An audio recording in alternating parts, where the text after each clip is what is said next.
Oh, great Saturday, everyone, with love, hugs, and kisses. I come to you again today. I had to laugh at myself last night when I looked at the video that I posted. That was, I started to take it down, but I said, you know what? I'm not going to take down what's a part of me. I had been medicated because I was in pain yesterday after leaving a meeting, and I was also a little bit stressed because of my cat. My cat had gone missing, my baby. Well, he's the outdoor cat, but he's still my cat. And he always greets me in the morning, and he greets me in the afternoon, or whenever I leave and come back home, he greets me. And he had been gone, and I'm like, where's baby? He's the biggest cat in the neighborhood, but I call him baby because he's a gentle giant. But I looked at that video last night, and I'm like, oh my goodness gracious, girl, you were way out of it. But you know what? That's a part of my world. So where I was going to take it down, I'm leaving it. And yes, I'm kind of druggy and out of it, but that's, me from my healing bed. That's me, in the state of what I have to deal with, on a day-to-day basis. So, when the pains are in that place, I have to, I use a lot of natural things now to try to cut out so much of the medications that I have to take, and it's actually working. The turmeric actually is one of the things that I found works really well for my headaches. But it's a lot of things that I'm doing and implementing to try to kind of step back a little bit from the medications, things that help take inflammation out of the body and all of those things. So, but yesterday was one of the days that I did have to take my medicine, and you all saw a bit of what the medicine does to me when I'm in that place. But I was sleeping, and I woke up with, getting out of the boat, and what that means to me. And I just wanted to share it with you. So I shared it with you all from a druggy place. But today, I had some things planned to do, and my cat came back this morning, and I was so excited. I was out with the dogs. Well, not out, but I rolled myself out on the little patio, and I have to hold one that will just run off with the little rope, and the other one goes, and he's very obedient. He comes back. But baby showed back up this morning, and I was so excited, and he was real timid and coming because normally he just runs right over. And I noticed he had a hole in his back, so I'm thinking, oh Lord, someone has shot my cat. And I called the vet, and it was a friend that she and her husband has a vet, so she said to bring him right on in, and they were able to get him antibiotics and take care of him, and to calm my nerves, to let me know it wasn't a bullet hole. But actually that he had more than likely got in a fight with another cat, and he was leaving the scene. He was able to defend himself. So the vet told me that, well, he's not a fighter because he doesn't have any scratches in his face or anything. So he's a love cat. He's not a fighter, and whatever hit him did it when he was getting away from it. He was able to defend himself and then get away. But of course, when they get scratched, they explained to me that it gets infected, and then it goes into a bubble, and then it bursts. So that hole that I was looking at, that was oozing, and I was just crying, y'all. I was a big baby, but my furry babies, whether they're mine or not, if I feed them out there, they're mine. All of the animals know that I love them. So we were able to get him taken care of, and he's been, put the antibiotics on him. He's fine. And he has to be in the house for a couple of days so that he doesn't get infected, and that, flies and all that stuff. So I had to get a litter box for him, and one of my friends went and helped me, got everything that I needed, and he's in there recuperating, and I'm feeling so much better because God brought my baby back home. And I say home, like I said, I claim them all. But it's just one of those things. Some people may look at that as, okay, it's just an animal, but my animals are just like my babies, my human babies to me. And though he's an outside baby, he has a ritual When I get home, he runs to the stairs, and as soon as I get to the stair with my walker, he runs up and jumps on the ledge and waits for me to get up to him to rub him, and so that he can just come and give me a little sniff. And he does it every time, like clockwork, like clockwork. And I thought about that, and it's like, what is it in our lives that we're doing like clockwork? Are we waking up in the morning, inspiring ourselves and, doing the things that we need to do to motivate ourselves to get in a ritual of preparing ourselves to do whatever it is and expecting. See, that cat expects me to get at the bottom of those stairs and knows when I get up the stairs that he's going to get a rub and going to get some love. So are we walking in expectancy like a cat, like an animal? This is an animal, and the veteran told me that, not the veteran, but the veterinarian told me that they have rituals and they can break the ritual, but they don't like it when you break the ritual, which was quite interesting to me because I'm like, you know what? This cat expects me to stop, love on him a certain way, allow him to love on me, and then he goes on his merry way. I come on in the house and he's fine. But as the veterinarian said, if you break that, he's going to feel some type of way. And I said, you know what? What about us as humans? Do we have rituals that we follow and have an expectancy to get that end result every time when we do our steps 1, 2, 3, and 4, or 5, or even just 1, 2, and 3? Do we expect? Do we have we developed something to where we get a reward or get what we expect at that point, and know that as long as we do our steps and our routine, that we will get what we expect at the end? So the cat expects that love. So what are we expecting? Have we put in place something where we are expecting to get the reward of success, of a return, of satisfaction, of gratitude, of loving on, someone else? Because in actuality, and at the end of the day, it's not just about us. Yes, we give thanks for when he does great things for us. Like I give thanks for what he did for bringing baby back home. To me, I'm like, to God be the glory, because as the vet said, if he didn't go through the point of going through the infection and being feverish, if he had stayed in that feverish place, he probably would never have come back home. But by the womb opening up the way it did, which created that hole, at that point the fever was coming out, so he was able to return. And most of the time, I guess, when animals get sick, they don't want to be close. They go and put themselves in a place. So on our side, we it's good to be able to give, to get what we need. But it's always, I think, more important to see the end result of when you give someone something and you see, or you teach someone something and you see the reward of them blossoming. It's like a flower. You plant a seed and you expect that seed of whatever you've planted to grow and sprout and look all beautiful and pretty and have the flowers or have the fruits, the fruit of our labor, the fruit of our love, the fruit of our service.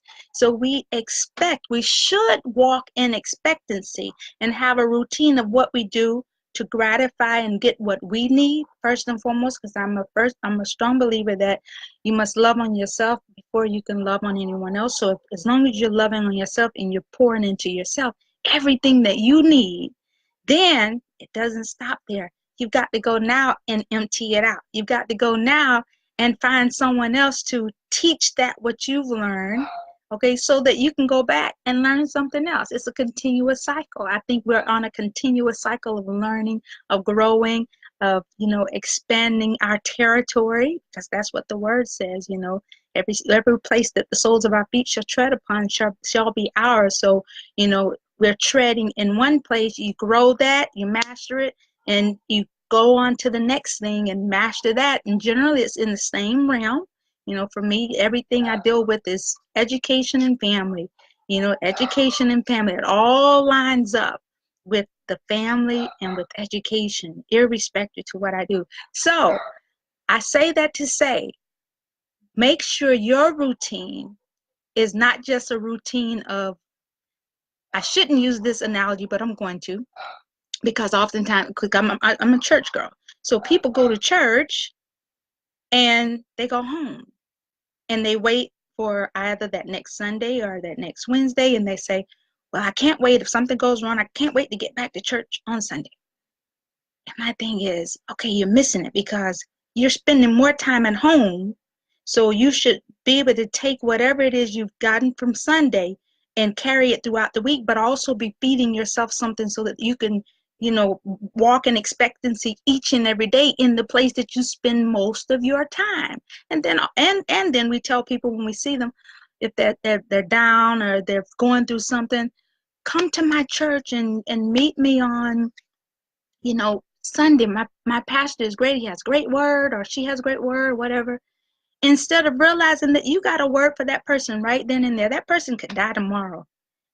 And you could have been the only expected place and person that could have given them the word that they needed to save their life or to, help them do whatever. But you've put off for them to get to another person to get what they need.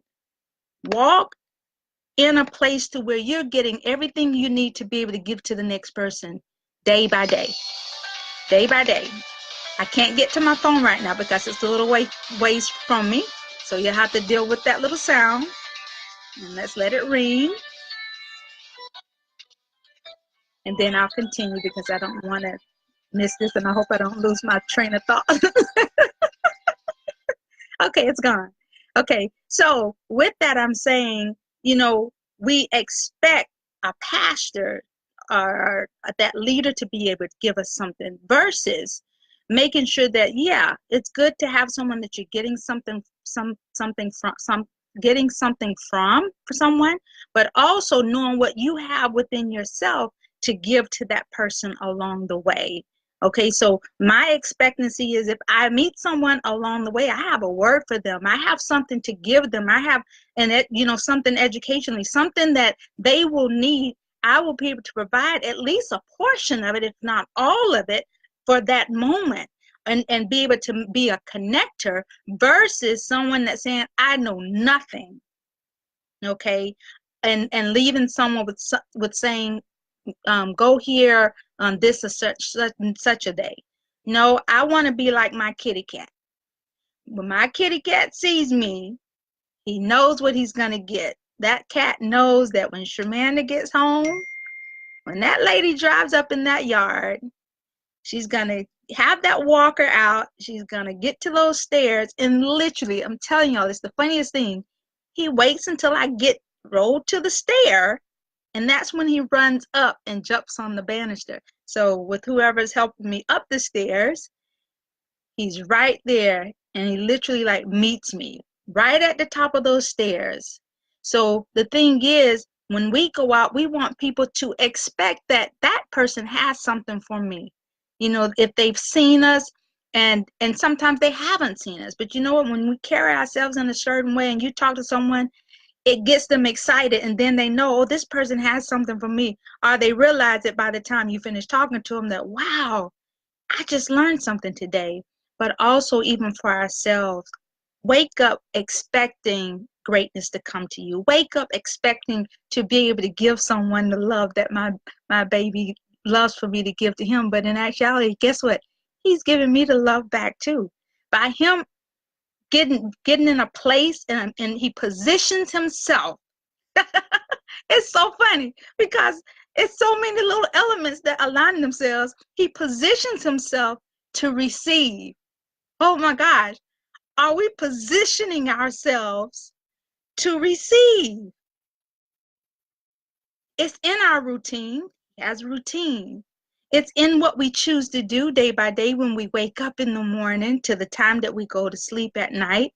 Yeah, things may vary a little bit here and there, but for the most part, everything should be almost like systematic in a plan of getting your reward at the end of the day. And there should be some fruit that you experience to say this works. And if it's not working, change it up and get to something that's actually producing fruit on a day-to-day basis. Okay? So yes, he waits for the love from me and expects it. But guess what? He's taught me to expect him to be there. So when he wasn't there a couple days ago and I didn't see him for a couple days, I'm like, something's wrong. I even prayed, y'all. He was in my dream last night. I think God just had pity on my soul and brought him back because it was such a blessing. It just calmed me to see him okay. Yes, he was wounded, and I was able to go and get him help. But it just was such a blessing to see him because guess what? The cat has trained me to walk out my door and expect him to jump up on that balancer before I go down and to jump up before I come in. So he's trained me to be in expectancy of him to give and receive from me. So we're giving and receiving from each other. And that's the beauty of life. So, I just wanted to come and say, yeah, what a blessing it has been through it all. But actually, I'm actually learning and talking to you what a lesson it has been in this day, in this blessed day, to wake up and be blessed to see baby. The other ones were playing tic tac when I got back home. It's another story, but I'm gonna leave that for another day. I'm gonna keep this one right where it is. What are you expecting each day to happen in your life?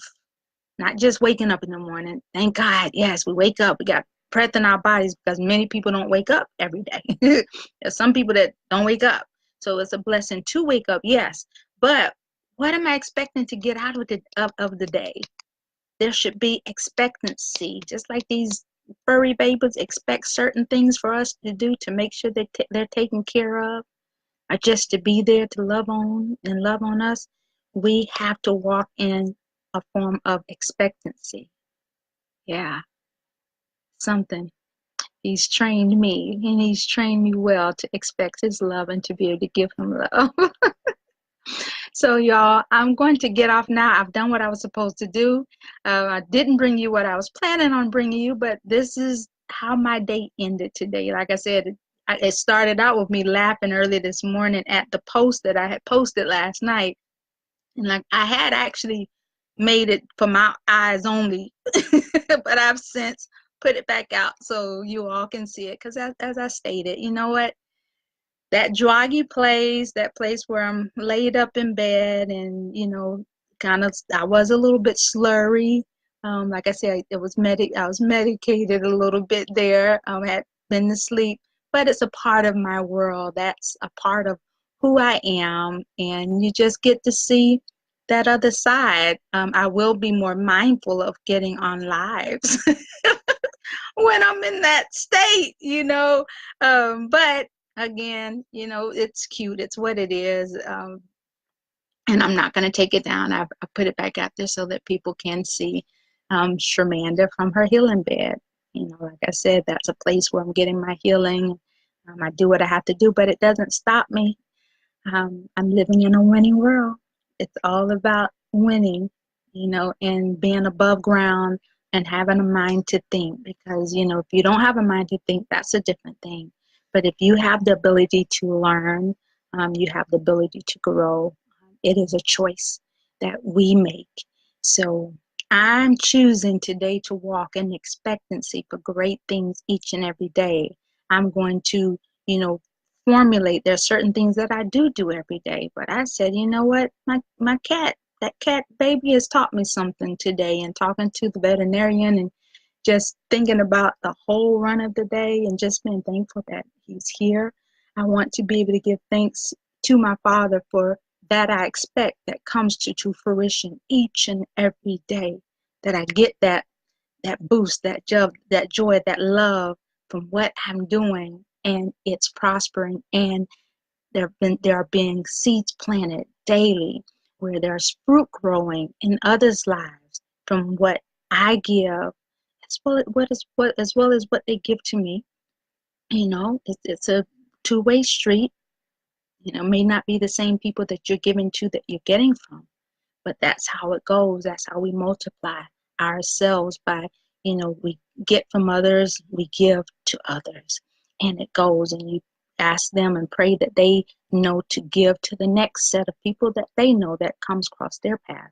So we are here and living to be a blessing as well as to be blessed. And you all have blessed me by taking the time. Whoever ears hear this, whoever eyes see it, may you be blessed and may you get my love, hugs, and kisses, fellowship, agape filled kisses. Give them all the time. Wherever I go, that's who I am. And I embrace it. And that's what you're always going to see from me, irrespective. So you all have a beautiful day. I pray that your Saturday has been, filled with family and fun, or just getting out, doing what you needed to do, relaxation, if that's what you had to do. Mine was spent in the veterinarian office, and now I'm back home. And my battery's dead on my car, so I've got to wait for someone to. It's getting late, and I'm not going to go back out. I'm getting in my bed, back to the bed, and I'm going to rest myself and go out in the morning. So again, kisses to you and much love. I'll see you all later. Take care. Blessings.